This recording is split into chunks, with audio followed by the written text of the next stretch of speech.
안녕하세요.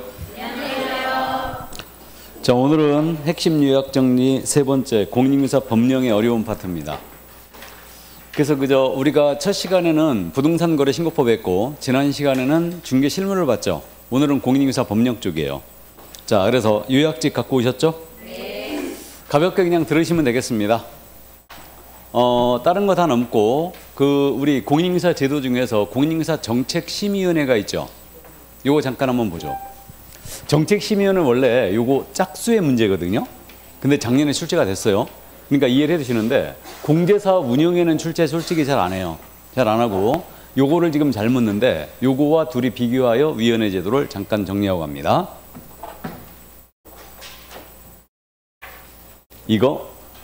요 표가 중간 특강을 들으신 분은 이 표가 있었죠. 이 표가 있었어요. 중간 특강을 들으신 분은 그 자료에 있었습니다. 이 표가. 자, 그럼 위원회 비교인데 공인중개사 정책심의위원회거든요. 이 공인중개사 정책심의위원회는 요거 국토교통부에 둔다, 둘 수 있다. 둘 수 있다죠. 그래서 이거는 임의기관이에요. 근데 여기 공제사업 운영위원회 있습니다. 공제사업 운영위원회는 공인중개사 협회에다가 둔다죠, 이거. 둔답니다. 그래서 이건 필수기관이에요. 다음에 이제 정책심의위원회 위원장을 국토부 제1차관으로 하고 있습니다. 잘 알고 있죠? 그럼 여기는 부위원장이 있다, 없다? 없다. 그러니까 위원장의 직무를 수행할 수 없습니다. 그러면 위원장이 지명한 위원이 직무를 대행하는 거죠. 이게 되고요. 공제사업 운영위원회는 요거 부위원장이 있죠. 그러니까 위원장과 부위원장을 위원들 중에서 호산합니다. 그렇기 때문에 부위원장이 있으니까 위원장이 직무를 수행할 수 없어요. 그러면 부위원장의 직무를 대행합니다. 기억나세요? 같이 보니까 더 이상해요? 그럼 따로 볼까요? 아니요. 비교 문제를 내지는 않습니다. 근데 우리가 기억을 좀 더 하기 위해서 비교해 보는 거예요. 자, 그 다음에 이제 여기 위원들의 임명위촉인데, 여기 공인중개사 정책심의위원회는 위원들의 임명위촉을 국장이 하는 거죠. 위원장이 하는 거 아니에요. 그렇게 돼 있고, 여기는 공제사업 운영위원회는 일단은 국장이 지명하는 공무원이 한 명 들어가요. 한 명 들어가고, 그 다음에 회장이 추천하죠. 회장이 추천하여 국장이 승인한 사람을 위촉하는 거예요.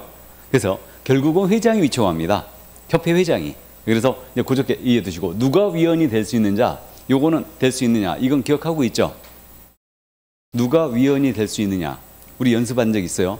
누구는 위원이 될 수 없다라고 내면 이 지문은 O다, X다?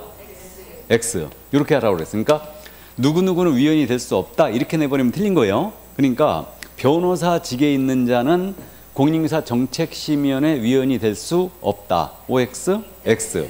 한국소비자원의 임직원으로 재직하고 있는 자는 위원이 될 수 없다라고 해도 X. 그러니까 될 수 있는 자를 갖고 없다고 내는 거예요. 그러니까 이 지문만 기억만 해두시면 되고요. 자, 그 다음에 이제 위원회 수입니다. 잘 기억하고 있는데 위원장 한 명을 무조건 포함하는 거예요. 그럼 정책심의위원회 위원장 한 명을 포함하여 7명 이상 19명, 11명. 그래서 둘이 합쳐서 몇 명? 18. 여기는 19명. 그래서 이제 19명으로 일단 구성합니다. 그 다음에 이제 임기는 잘 알고 있어요. 둘 다 똑같이 몇 년? 2년이에요. 여기는 연임할 수 있다는 규정이 있어요. 그 다음에 이제 보궐위원입니다. 전임자 잔여기간을 하는 건 똑같죠? 그래서 이제 이 정도인데, 이것도 이 지문도 연임할 수 없다라고 내버리면 이 지문은 O다, X다? X로 푸시라고 그랬죠. 그러니까 연임할 수 없다라는 특별 규정인데, 우리 공인중개사 법령에서 연임할 수 없다라는 규정을 둔 적이 있다, 없다? 없다겠어요. 그러니까 그렇게 이해하시면 되겠고요. 여기 정책심의위원회는 소집 통지가 있죠. 위원장이 이 위원회를 소집하는 거예요. 그러면 며칠 전까지 통지 공고한다? 통지한다? 7일 전. 긴급 사유가 없는 한 7일 전까지 해줘야 돼요. 그럼 전날까지만 해주면 되죠. 긴급 사유가 있다면. 근데 여기는 소집 같은 거, 통지 같은 거 없어요. 그래서 일단 그렇게 돼 있고, 다음에 이제 심의사항인데, 시험 등 자격 취득에 대한 사항, 다음에 이제 보수 변경에 관한 사항, 이게 손해배상 책임의 보장에 관한 사항이죠. 다음에 중개업 육성에 관한 사항을 정합니다. 그리고 여기 자격 취득에 대한 사항을 만약에 심의위원회에서 심의를 했어요. 그럼 이거 시도지사는 이에 따라야 한다. 기억나세요? 팔로 하라고 그랬습니다. 근데 요거 중개보수 변경한테는 이런 규정이 있어요, 없어요? 없어요. 그러니까 여기 시험 등 자격 취득에 대한 사항만 심의했을 때는 이에 따라야 한다는 규정을 두고 있는 거예요. 그래서 이제 그 정도 이해하시고요. 그 밖에 여기 의결사항이 또 뭐가 있느냐? 우리 국토부 장관이 직접 시험을 시행합니다. 그럼 여기 의결 거치게 돼 있죠? 기억나요? 시험은 매년 1회 이상 시행하는데 당해년도 시험을 치르지 않는 거예요. 그러면 여기 의결 거치게 돼 있죠? 그래서 시험을 치르지 않는다. 그 다음에 이제 지금 절대평가 방식으로 가고 있잖아요. 이걸 상대평가로 돌린다. 그럼 여기 의결 거치게 돼 있죠? 그런 것들 잘 알고 있어요. 다음에 위원에 대해서 기피 신청 들어왔습니다. 그러면 기피를 수용할 거냐 안 할 거냐. 여기 위원회에서 의결하게 돼 있죠. 그래서 이제 그 정도 이해해 두시면 되겠고요. 자, 그럼 여기는 이제 공제사업을 주로 심의하고 감독하는 업무를 하고 있습니다. 그 다음에 요거는 이제 둘이 똑같은데 재적위원 과반수에 출석하고 개의하고 출석위원회 과반수의 찬성으로 의결하는 거죠. 그래서 이건 둘이 똑같아요. 그 다음에 운영에 필요한 사항은 둘 다 위원장이 정하게 돼 있습니다. 됐죠? 이 정도. 여기 공제사업 운영위원회 위원회는요. 협회 회장 당연직으로 들어가야 안 들어가요? 공제사업 운영위원회. 협회 회장 들어간다고 그랬죠? 그 다음에 임원들 중에서 일부도 들어간다고 그랬죠? 그럼 회장과 임원 중에서 일부 들어간다고 그랬는데 그 위원들, 그 수는 전체 위원수의 3분의 1 미만이어야 된다.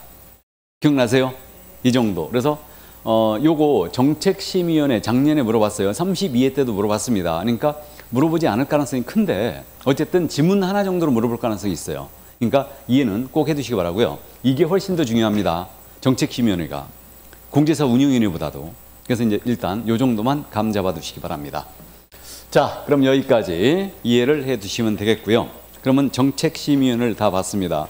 요약집 이거 페이지가 안 적혀 있어갖고 어디 하는지도 모르고 가만히 보고 있으면 안 되죠. 지금 요약집 딱 피는 순간 이게 어디 있는지 딱 알아봐야 돼요. 지금 계속 찾고 있어. 네, 환장하고서 지금. 지금 어디를 넘기고 있는 거예요? 여기 정책시험은 앞에 있지. 공인중개사 제도에 있는데. 그러니까 요약집을 달달달 해달라고 그랬습니다. 분명히. 자, 이제 결격사유 보죠. 페이지 27쪽. 요약집 27쪽이에요. 개설 등록이라든가 등록 요건이라든가 등록 절차는요. 잘 아시니까 그냥 넘어가고 결격사유도 잘 아시는데 짚어만 보죠. 결격사유. 자, 결격사유는 무조건 출제한다. 이거는 그래서 이제 결격의 효과에 대한 부분인데 중개업에 종사하기 전이었어요. 그러면 개공이 될 수 없죠. 개설 등록할 수 없고 그 다음에 소공사나 중개보존도 될 수 없고 임원사원도 될 수 없다. 그러니까 중개업에 종사하기 전이라면 개공 등이 될 수 없다. 이거였어요. 그러니까 진입을 막고 있고요. 자, 그 다음에 중개업에 종사하다가 결격사유에 어느 하나가 됐다. 그러면 개공이었거든요. 개공은 등록 취소당하죠. 필취 알고 있고. 그 다음에 이제 소공이나 중개보존이 결격이 걸렸어요. 그러면 이거 해소해야 되죠. 몇 개월? 2개월 해야 되고 안 하면 없죠. 요걸 기억해야 돼요. 소공이나 보조원의 결격을 2월 내 해소 안 했습니다. 이때는 뭐다? 없죠. 근데 임원 사원인자가 결격이 걸렸거든요. 그럼 2월 내 해소해야 되죠. 그럼 임원 사원인자의 결격을 2월 내에 해소 안 했어요. 이때는 뭐다? 필취예요. 그래서 필요적 등록 취소입니다. 이렇게 되고. 그러니까 임원 사원의 결격은 법인의 결격이다. 그러니까 2달 내에 해소하라 그러면 등록 취소해버립니다. 그래서 이제 이 점을 꼭 이해해 두시고 요걸 기억하셔야 돼요. 그러면 중개업 종사 전이라면 진입을 막고 있고 종사한 후라면 떠나라 이 얘기죠. 그래서 중개업 종사를 막는 유일하고도 최소한의 제도적 장치 요것이 뭐다? 결격사유 규정. 그래서 요거 이해만 해 두시고요. 자, 근데 각각의 결격사유입니다. 이제 그러면 먼저 첫 번째 제한 능력자 3명 뭐 쉽게 맞춥니다. 미성년자, 피한정, 피성년 후의 결격이에요. 그죠? 그럼 미성년자는 만 19세 미만자죠. 만 19세 미만 문제 없습니다. 그럼 성년 의제 인정한다 안 한다? 안 한다. 그럼 성년 의제된 미성년자 결격이죠. 그다음에 친권자의 동의를 받았어요. 미성년자 보조원 근무 된다 안 된다? 안 된다. 무조건 미성년자 안 되고 피한정 후에는 정신적 제약으로 사무처 능력이 다소 부족한 자로서 심판을 받은 자를 말하죠. 그다음에 여기 피성년 후에는 정신적 제약으로 사무처 능력이 지속적으로 결여된 자죠. 심판을 받은 자를 얘기합니다. 그러면 요거 미성년자는 결격에서 벗어나려면 어떻게 돼야 된다? 성년이 돼야 된다. 맞죠? 근데 피한정 피성년 후에는 이 자는 종료 심판을 받으면 즉시 벗어나는 거죠. 이렇게 돼요. 그래서 피한정 피성년 후견인 결격인데 여기서 이제 주의할 점은 피특정 후견이 있죠. 피특정 후견은 결격이다 아니다? 아니다. 요걸 꼭 기억해야 돼요. 그럼 피특정 후견은 정신적 제약으로 인하여 일시적 후원이 필요한다든가 특정 사무에 관하여 후견 개시 심판을 받는 거죠. 그래서 이자도 이제 원래는 물리적으로 보면 결격으로 봐야 될 것 같은데 결격이 아닙니다. 그렇기 때문에 요걸 아주 잘 물어요. 요걸 주의해 주시고. 자, 그 다음 이제 파산 선고를 받고 복권되지 않은 자. 이자가 누구? 파산자예요. 그럼 파산자 문제 없습니다. 그럼 파산자가 결격이지 개인 회생 절차 중에 있는 자예요. 얘는 결격사유에 해당한다, 안 한다? 안 한다. 그래서 이제 이 점을 꼭 주의하시고, 이게. 그래서 여기 개인 회생은 잘 안 묻지만 피특정 후기에는 엄청 잘 묻습니다. 그러니까 꼭 기억을 해 두셔야 되고요. 그럼 이 내면과 관련한 우리가 지속적으로 뭘 연습했냐 하면 응시 결격과 차이가 어떻게 되느냐 이 문제예요. 그러면 시험을 못 보는 자가 응시 결격이죠. 그럼 응시를 못하는 자는 몇 명? 누가 3명이라고 그랬어요 지금?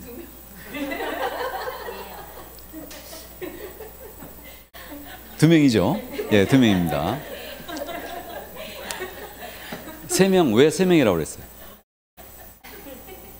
그냥 헛나온 거예요? 아니면 다른 생각이 있어서 3명이라는 거예요? 아니, 내가 그냥 물어본 거야. 이거 혼내려고 물어본 게 아니에요. 3명이라는 분이 있거든. 잠시 후에. 자, 그러면 먼저 알고 있어요. 시험 부정행위 했거든요. 컨닝하다 걸렸어요. 부정행위자 몇 년? 5년간 응시 못하고. 자격 취소되고 3년. 경과되지 않은 자죠. 왜 3명이라고 하는 사람이 있냐면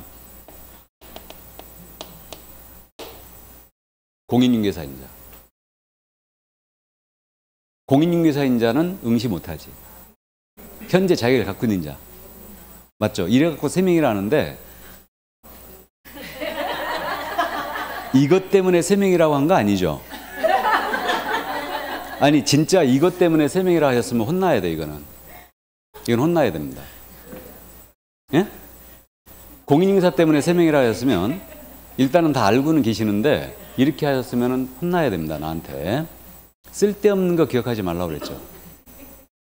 그 3명이라고 아예 책을 쓰고 있는 사람도 있어. 미친 거야 그거. 왜 그러냐면 우리 시험에 대비하는 거잖아. 대학교재가 아니에요. 대학교재라면 내가 상관없어요. 이거는. 그렇게 써도 상관없어요. 근데 우리 시험에 대비하기 때문에 법조문에 없는 내용은 절대 안 냅니다. 절대 안 내요. 그러니까 공인중개사가 시험 볼 수 있느냐 이렇게 내지 않아요. 절대. 옛날에는 봤거든. 지금은 안 받아줄 뿐이에요. 지금은. 그래갖고 자격증 2번 딴 사람도 있다고 그랬죠? 온라인은 안 됐을 때 지금은 전산 처리가 됐기 때문에 합격자들은 응시원서를 딱 내면 거부 떠버려요. 합격자입니다 하고. 그러니까 안 되는 거예요. 근데 온라인 처리가 안 됐을 때, 전산 처리가 안 됐을 땐 전자화가 안 돼 있을 때는 2번 본 사람이 있다니까? 2번 봐서 합격한 사람이 있어요. 내가 그 얘기 했잖아요. 그래갖고 중개법 선생 중에 그 양반 경력란에 보면 마지막에 경력이 그렇게 써야 되니까 몇 회 자격시험 합격, 몇 회 자격시험 합격. 그래갖고 그렇게 써놨다니까. 내가 그랬고 미쳤다고 그랬지. 누구는 한 번도 합격 못하고 10년 동안 하고 있는데, 응? 2번 합격했다고 자랑할 일이 아니지, 그거. 책에다가. 예? 공시법 선생님이 2번 합격했다고? 공시법 선생님, 홍성한 선생이?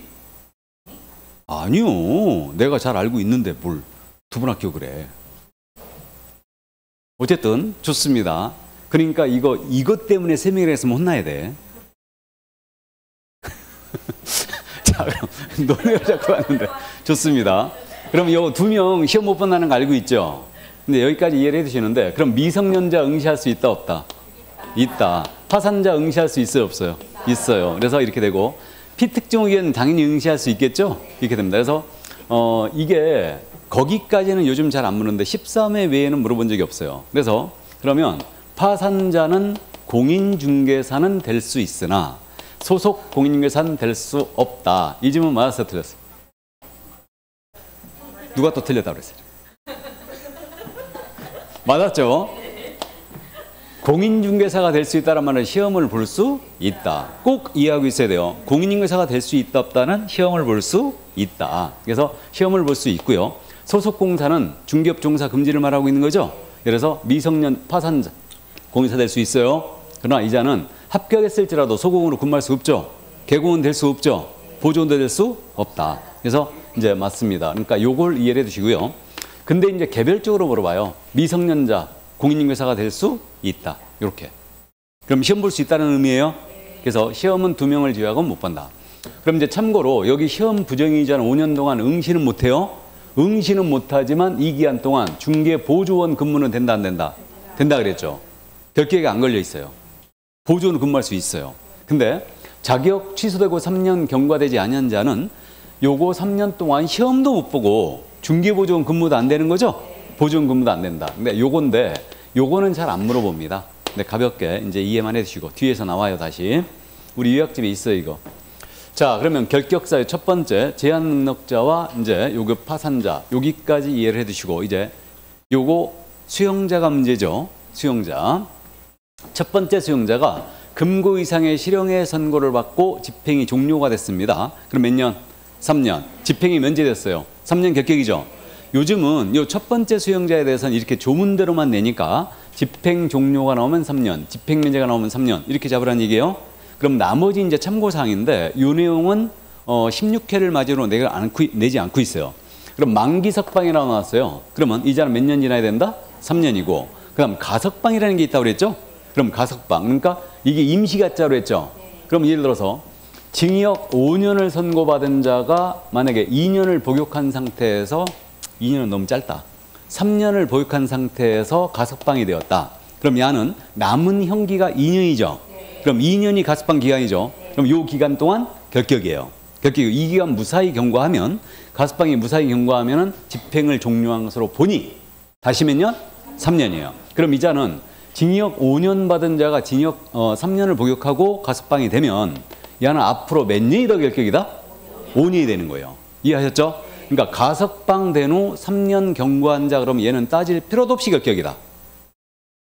가석방 후 3년이 경과된 자라고 하면 얘는 따질 필요도 없이 결격이에요. 맞죠? 가석방 기간이 더해져야 되니까. 그러니까 거기까지만 이해를 해두시고 그 다음에 이제 요거 특별사명이라는 게 있죠. 이거는 집행을 면제하는 제도라고 그랬죠. 그래서 제가 기억을 하시라고 죄송한 얘기지만 전 대통령 이명박 전 대통령이에요. 지금 특별사면 받은 거죠. 그럼 이 양반은 3년 동안 중개보조원 될 수 있다 없다? 없다 그랬어요. 그렇게 이해하죠. 그러니까 특별사면은 집행을 면제한 제도예요. 그러면 이거는 몇 년만? 3년만 결격이에요. 이렇게 이해하시고 근데 말은 비슷한데 완전히 틀린 제도가 있다고 그랬죠. 일반 사면. 일반 사면은 없던 일로 한다고 그랬죠. 그러니까 이거는 즉시 결격에서 벗어난다. 됐죠? 그러니까 이 정도니까 요거는 요즘 잘 안 묻고 있어요. 그러니까 16회 시험 그때를 마지막으로 출제 안 하고 있습니다. 근데 만에 하나 가석방 특별사면 1번 사면이 나오면 기억을 떠올려 보시라고요. 됐죠? 그러니까 이 정도 이해를 해주시면 되겠고요. 이게 첫 번째 수용자였어요. 자, 그러면 집행 종료, 집행 면제한 자는 이제 3년 결격입니다. 다음 두 번째 수용자. 금고 이상의 형에 집행유예를 받았습니다. 그럼 이자는 유예기간 플러스 이제 2년이죠. 그래서 유예기간 끝나면 전에는 끝났었는데 이게 개정됨으로써 2년을 더 추가했다. 이게 다른 자격증에서는 2년 더 들어갔다고 그랬죠. 근데 우리만 지금 집행유예 기간이 끝난 걸로 했었는데 다른 자격증과 형평성을 잃었다. 그래가지고 2년을 우리도 추가시킨 거예요. 그러면 집행유예라는 제도는 뭔지 몰라도 됩니다. 집행을 유예하는 거라고 그랬죠, 이거? 그러니까 교도소에 콩밥 먹는 걸 유예시키는 거라고 그랬어요. 그러면 요 유예기간 끝났다. 그러면 다시 몇 년? 2년이에요. 자, 그러면 집행유예되는 정확하게 그거라고 그랬죠. 3년 이하의 징역이나 금고, 500만 원 이하의 벌금을 선고할 경우에 정상화 참작할 만한 사유가 있어요. 범죄 정황에 참작할 만한 사유가 있으면 판사가 형을 선고해놓고 그 집행만 유예하는 거예요. 1년 이상 5년 이하는 또 유예해주고 이 유예기한이 무사히 경과했다. 그러면 형 선고의 효력을 상실시키는 거예요. 근데 우리는 결격이 2년 더 추가됩니다. 그럼 예를 들어서 징역 2년에 집행유예 4년을 선고받은 거예요. 그러면 이때는 야는 결격기간이 몇 년이 된다 이제? 6년이 되는 거예요. 이거 둘이 합쳐서 6년이죠? 그게 아니고 4년에다가 더하기 2년이죠. 그래서 6년이 되는 거예요. 맞습니까? 그럼 집행유예 3년을 받았다. 그러면 몇 년? 5년이 되는 거예요. 이해하셨죠? 그러니까 요 정도만 이해를 꼭 해두시고요. 이게 자, 이때 요거는 법을 따진다 안 따진다? 안 따진다. 그러니까 법 불문. 집행유예 받으면 결격이죠. 금고 이상의 형에 집행유예 받으면 결격입니다. 그래서 그렇게 이해하시면 되겠고요. 그 다음에 이제 마지막으로 이 법에 위반했어요. 그럼 이 법은 공인중개사법이죠. 그럼 이 법에 위반하여 벌금 받았어요. 얼마 이상? 3배. 그러니까 벌금이 나오면 반드시 무슨 법? 이 법에 되고 그 다음에 여기 금액도 얼마 이상? 300만 원 이상이 돼요. 그럼 몇 년 지나야 된다? 3년 지나야 됩니다. 그래서 요 점을 꼭 명심하시고 그러면 형법을 위반하여 벌금 받았다. 결격사유에 해당한다, 안 한다? 안 한다. 이렇게 되고요. 그 다음에 또 이거 벌금도 300 이상 받아야 되죠? 이렇게 되고 양벌 규정에 따라 벌금 받았어요. 개공이. 그럼 양벌 규정에 따른 벌금은 결격사유에 해당한다, 안 한다? 안 한다. 여기까지예요. 그래서 시험에 제일 잘 내는 게 집행유예하고 벌금이거든요. 그러니까 올해 틀림없이 물어볼 가능성이 커졌는데 여기 집행유예는 형선고 있었죠. 그리고 유예기한 플러스 2년이 결격이었어요. 근데 선고유예라는 게 있다고 그랬죠? 선고 자체를 유예한 거예요. 그럼 선고유예는 결격사유에 해당한다, 안 한다? 안 한다 그랬으니까 선고유예 꼭 기억해 두세요. 요거 안 내다가 지금 최근에 계속 내고 있습니다. 그러니까 피특정 후견이라고 선고유예 아주 잘 내고 있습니다. 그러니까 선고유예를 받는 자는 결격이 아니다. 요 점 꼭 기억해 두시고 벌금은 물론 기억하시고. 그럼 이렇게 되네요. 법을 불문하고 징역형이나 금고형이나 집행유예를 받으면 결격이죠. 근데 벌금형에 대해서만 무슨 법? 이 법이에요. 그걸 꼭 명심하세요. 그래서 수용자 절대 놓치면 안 됩니다. 자, 그럼 나머지 이제 행정처분을 받은 자인데, 자, 이 행정처분을 받은 자 5명이 있습니다. 먼저 공인인사 자격을 취소했습니다. 몇 년 쉬어야 된다? 3년. 야는 3년 동안 응시도 못한다고 그랬죠? 바로 이 부분이죠. 자격 취소가 3년 경과되지 않는 자는 보조원도 이 기간 동안 될 수 없다는 뜻이죠, 이거. 시험도 못 보고. 그래서 이렇게 되고요. 자, 그 다음에 이제 자격정지 받은 자는 자격정지 기간 중 쉬어야 됩니다. 자격정지 최고가 몇 개월? 6개월 알고 있고요. 그 다음에 등록 취소를 당했어요. 몇 년 쉬어야 된다? 3년 쉬어야 됩니다. 이게 원칙. 등록 취소를 받으면 3년을 쉬셔야 된다. 이게 원칙입니다. 그 다음에 업무정지 처분받고 폐업할 수 있다고 그랬죠? 폐업에 불구하고 업무정지하는 진행됩니다. 근데 업무정지 기간 동안에 쉬셔야 되죠? 이거 부연 설명 필요 없고. 그 다음에 법인이 업무정지 먹었거든요. 그럼 업무정지 사유 발생 당시였죠? 이걸 기억하자고 했으니까 처분 당시가 아니다. 사유 발생 당시에 임원 사원이었던 자가 이 법인의 업무정지 기간 중 결격이에요. 그래서 요거 이제 기억을 하고 있는데, 자, 이게 중개법인 A입니다. 이 A 법인이 업무정지 3개월을 받았다. 근데 이때 당시에 재직하고 있었던 임원이 있었거든요. 근데 이 임원이 이 업무정지 사유 발생 당시에 재직하고 있었던 임원이었어요. 그러면 자, 이자가 업무정지 먹자 법인이 업무 안 한다. 나 그만할래. 임원직을 사임했어요. 그럼 이거 이중소속을 풀었다는 얘기죠. 그럼 사임을 했을지라도 이 임원인자는 업무정지 기간 동안은 다른 데 가서 종사할 수 있다, 없다? 없다. 금지죠? 그러니까 업무정지 효과가 임원인자인 그대로 미치고 있어요. 근데 중개보조원이었어요. 이 법인에 근무하는 중개보조원인데 이분이 법인이 업무정지 먹으니까 나 그만할래 하고 사직을 했어요. 그럼 이자는 다른 데 가서 즉시 중개보조원으로 다시 근무할 수 있다, 없다? 있다. 직원인자에게는 업무정지 효과가 미치지 않는다. 그래서 요거는 잘 묻진 않지만 임원 사원인자가 결격에 걸리는 거고 사유 발생 당시에요. 처분 당시가 아니다. 업무정지 처분할 당시하고 업무정지 위반할 당시 틀릴 수 있죠, 이거. 그래서 이제 그 정도 이해를 꼭 해두시고요. 그래서 이 5가지. 취소받으면 몇 년? 3년. 정지받으면 정지중 결격이죠.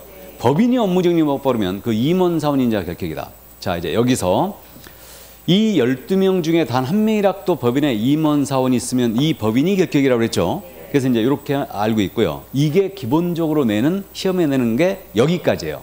여기까지인데 우리 이제 고득점을 목표로 하기 때문에 일단은 요 부분 이해하고 있어야 되죠. 요거.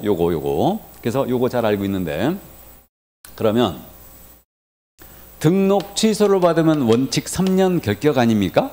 그죠? 등록 취소된 자는 3년이 결격인데, 근데 등록 취소 3년 결격을 적용하지 아니하는 등록 취소 사유가 3가지가 있더라.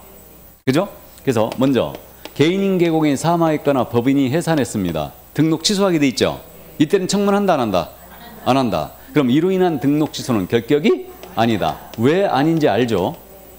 돌아가시는데 결격 잡을 일 없죠? 예, 그래서 이렇게 되고 해산했다. 그러니까 이건 결격 잡을 일이 없다. 그렇게 이해하시면 되고, 다음 등록 기준에 미달됐어요. 그럼 등록 기준에 미달되면 등록을 취소해야 된다, 할 수 있다? 할 수 있다. 기준 미달 등록 취소 꼭 기억해야 됩니다. 등록 기준에 미달하면 등록을 취소할 수 있다. 임취 사유의 첫 번째 사유예요. 그러면 등록 기준 미달로 등록 취소를 당했어요. 그럼 이때는 결격으로 잡지 않겠다. 왜? 등록 기준이 엄청 많거든. 우리 법인의 등록 기준이 법정 업무만 영위할 목적으로 설립된 자본금 5천만 원 이상이 되고 상법상 회사이거나 협동조합이 되죠. 그다음에 사회적 동조합은 된다 안 된다? 안 된다. 꼭 기억하시고 그다음에 대표자는 공인인증서야 됩니다. 그다음에 대표자를 제외한다 포함이다. 제외. 꼭 기억해야 돼. 읽으면서 체크해야 돼. 그러니까 대표자를 제외하고 임원사원의 3분의 1 이상이에요. 그러니까 3명 중에 1명 공세한다고 그랬죠. 그렇게 얘기했고 그다음에 대표자 임원사원 전체가 실무급박 봐야 되죠. 그다음에 이거 중개사무소 확보해놔야 되죠. 건축물 대장기재인 건물의 원칙적으로 확보를 해놔야 된다. 이렇게 돼요. 그러니까 그리고 임원사원 중에 단 1이라도 결격자가 있으면 안 된다고 그랬죠. 그건 여기서 이제 잡았고 그럼 보세요. 그 많은 등록 기준 중에 하나를 놓칠 수 있죠. 그러면 그때는 기준을 다시 갖추면 봐주겠다는 얘기예요. 맞습니까? 그러니까 기준 미달 등록 취소는 결격이 아니다. 이거 꼭 암기해 두세요. 기준 미달 딱 뜨면 결격 아니야. 이걸 딱 떠올려야 돼요. 그렇게 얘기해 두시고. 그 다음 이제 세 번째로 결격 사유에 해당되어 등록 취소가 된 거예요. 그러면 결격 사유에 해당되어 등록 취소가 되면 등록 취소 3년 결격을 적용하는 게 아니고 결격 사유 기간 동안이 결격이다. 맞죠?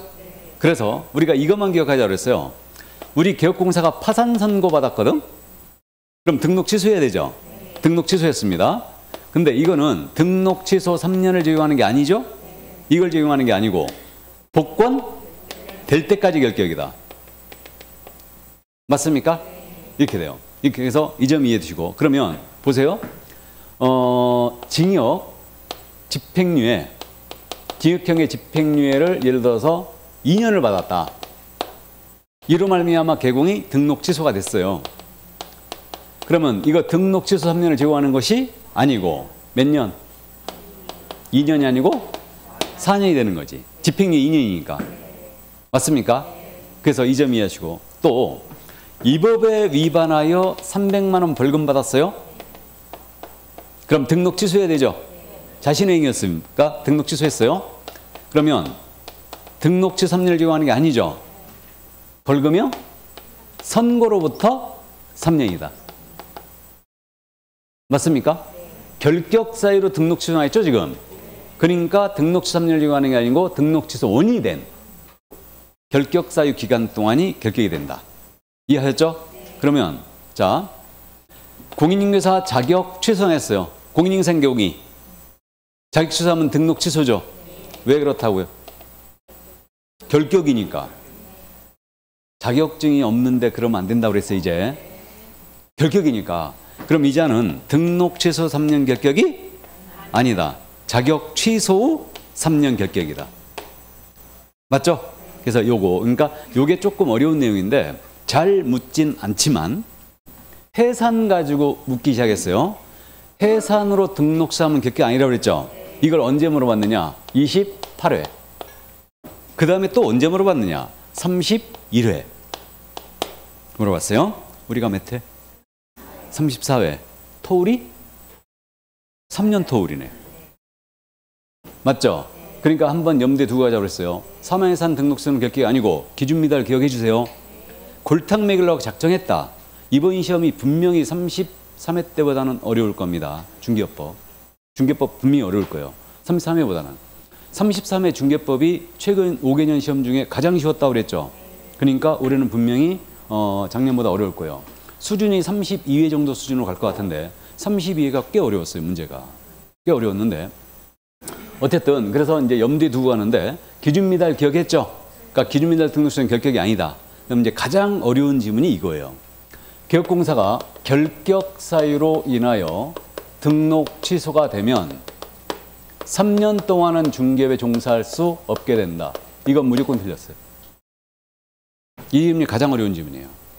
이게 18회인가 19회 때 나왔던 지문인데 결격 사유로 등록 취소했거든요. 3년 동안 중개업에 종사할 수 없게 된다. 이거 틀렸죠? 결격 사유 기간 동안 중개업 종사 금지예요. 맞죠? 그래서 결격 사유 기간 동안 중개업 종사 금지지 3년이 아니라는 거죠. 이 지문이 가장 어려운 지문이에요. 이해하셨죠? 자, 이렇게 되고 그 다음에 요거는 금방 이해했어요. 재등록 개공이 폐업 전 위반을 사유로 등록 취소를 당했습니다. 그럼 이자는 3년에서 폐업기간 빼주죠? 자, 그러면 요거 이제 기억을 하고 있는데, 자, 중개업을 영위하다가 폐업 신고했습니다. 그리고 일정 기간 지나 재등록을 했어요. 그럼 재등록 계획은 폐업 전 계획은 지위를 승계하죠. 따라서 폐업 전 위반 행위가 있었으면 여기서 등록 취소 때릴 수 있죠. 단, 요 기간이 3년 지나면 못 때리고, 업무 정지는 1년만 지나면 못 때리죠. 이렇게 되는데, 여기서 이 개공이 이중 소속을 한 바가 있다. 그래가지고 2년을 쉰 다음에 재등록을 들어온 거예요. 그러자 요것을 이유로 하여 여기서 등록 취소해버린 거예요. 이게. 그럼 3년 안 지나니까 가능하죠. 근데 이자는 격식기한이면 어떻게 된다? 3년에서 2년을 빼주죠. 빼줍니다. 그럼 몇 년만? 1년만 격격이다. 이건 알아보시겠죠? 그러니까 이걸 플러스 쓸 때 재등록 기업공사가 폐업 신고 전 위반을 사유로 등록 취소를 당하면 3년에서 폐업 기간을 공제한 기간 동안 격격이다. 맞습니까? 그럼 이것은 이제 비튼 지문이 뭐냐? 요걸 비튼 지문이 재등록 개공이 폐업 신고 전 위반을 사유로 등록 취소가 되면, 이게 예를 들어서 폐업 신고 전 이중 소속을 했던 사유로 등록 취소가 되면 3년 동안 중개업에 종사할 수 없게 된다. OX? X예요. 무조건 틀렸어요. 이 지문 알아봐야 돼요. 그러니까 이게 가장 최고급 난이도거든요. 이 지문이 가장 어려운 지문인데 알아봐야 돼. 바로 폐업 전 위반을 사유로 등록 취소했죠. 절대 격기간이 3년이 될 수가 없다. 맞죠? 하루를 쉬었더라도 빼줘야 돼. 그러니까 3년 동안 중개업에 종사할 수 있게 된다. 또는 3년 동안 격기사에 당하게 된다. 이건 다 틀렸어요. 이해하셨죠? 이 지문도 역시 낸 적이 있어요. 그러니까 이 지문을 결격에서 내면 여러분들이 알아보거든요. 근데 어디서 낸다? 행정처분 쪽에서 내요. 등록 취소 쪽 있죠? 등록 취소 파트 저 뒤에 거기서 내버려요. 그러니까 이걸 갑자기 못 알아보는 거예요. 그러니까 이걸 이제 길목을 지킨다고 그러는데 기준 미달 등록 취소는 결격이 아니다. 꼭 기억해 두시고, 결격 사유로 등록 취소하면 3년 결격이 아니에요. 결격 사유 기간 동안 결격이고, 폐업 전 위반을 사유로 등록 취소 당해버리면 3년 격기 기간이 아닙니다. 3년에서 무조건 폐업 기간을 빼줘야 되죠. 그 정도. 그래서 이제 여기까지. 요게 바로 이제 결격에서 가장 어려운 내용이었고, 물론 시험은 쉽게 낼 거예요. 결격에 해당하느냐. 올해 지금 낸다면은 개정된 사항은 올해 잘 안 낼 거예요. 분명히 안 낼 건데, 근데 개정된 사항은 무조건 알고 가야 되는데, 서비스로 이번에 준다면 집행유예 물어볼 가능성이 있지. 집행유예 기한만 지나면 결격 사유에서 벗어나게 된다. OX, X 플러스 2년 들어가야 돼. 이해했죠? 이제 그 정도. 그다음에 이법, 타법, 벌금 꼭 따져야 되죠. 그거 이해하시고. 자, 그럼 이제 마지막 결격 사유에서 그 이제 마지막 페이지에 있는 요 내용. 우리 등록관청은 기업공사 등이 결격 사유의 어느 하나에 대한 여부를 확인하기 관계기관을 조회할 수 있죠. 등록관청은 조회할 수 있다. 알고 있고. 그다음에 재등록 개공은 폐업 전 위반 사유로 등록상을 벌면 3년에서 폐업 기간을 공제한 기간이 격기라고 했죠. 말씀드렸고. 그다음에 사망예산, 결격 사유, 등록 기준 미달로 인한 등록 취소는 등록 취소 3년 격기 기간이 적용되지 않는다. 알고 있고. 4번은 시험 부정이자. 이건 참고예요. 시험 부정이자는 이자의 시험 무효 처리하고 5년 동안 응시를 못하게 해놨죠. 하지만 이 기간 동안 중개보증 근무할 수 있다 없다? 있다. 참고하시고. 그 다음에 벌금에 대해서는 경합범 분리선고하라고 했어요. 경합범이 뭔지 알죠? 이건 가볍게 조문만 이해만 해두면 돼요. 그래서 경합범이라는 것은 한 사람이 2개 이상의 범죄를 저지른 거예요. 우리 법 위반죄와 다른 법 위반죄 범죄를 같이 저지른 거죠. 그래서 이제 그거라고 그랬죠. 예를 들어서 우리 개공이 보수 초과형을 했다. 보수 초과는 우리 법 위반이죠. 1-1. 그다음에 이자가 사기까지 쳤다. 이게 형법 위반이죠. 사기는 10년 이하의 족도는 2천만 원 이하의 벌금에 처한다. 그러면 2개를 동시에 재판해요. 이걸 뭐라 한다? 경합범이라 한다. 그럼 이 경합범에 대해 벌금 때릴 때는 퉁 하면 안 된다 그랬죠. 분리선고하라. 결격 여부를 조회해야 되니까 보수 초과로는 얼마고 사기로는 얼마인지 이렇게 지금 때리라는 얘기예요. 그래서 경합범에 대해서는 벌금형 선고 시에는 분리선고하라. 맞습니까? 그럼 이자가 만약에 사기로다가 징역받아 버린 거예요. 6개월 받았어요. 징역 6개월. 결격이 아니다. 결격이죠. 얘 사기로다 징역 6개월 받으면 자격증도 취소해요. 사기범행. 사기죠 지금. 이건 자격도 취소해버려요. 다 취소입니다. 그래서 이제 이 정도. 자, 그 다음에 이제 요건 알고 있습니다. 이 법 위반에 300만 원 이상 벌금을 선고받은 자에는 양벌 규정에 의한 벌금받은 자는 제외된다. 맞습니까? 양벌 규정에 의한 벌금은 결격이 아니다. 잘 알고 있습니다. 그래서 이 정도. 자, 그러면 여기까지. 이게 바로 결격 사유였습니다. 그럼 결격을 다 받고 그럼 깔끔하게 쉬었다가 더 할까요? 예, 쉬겠습니다.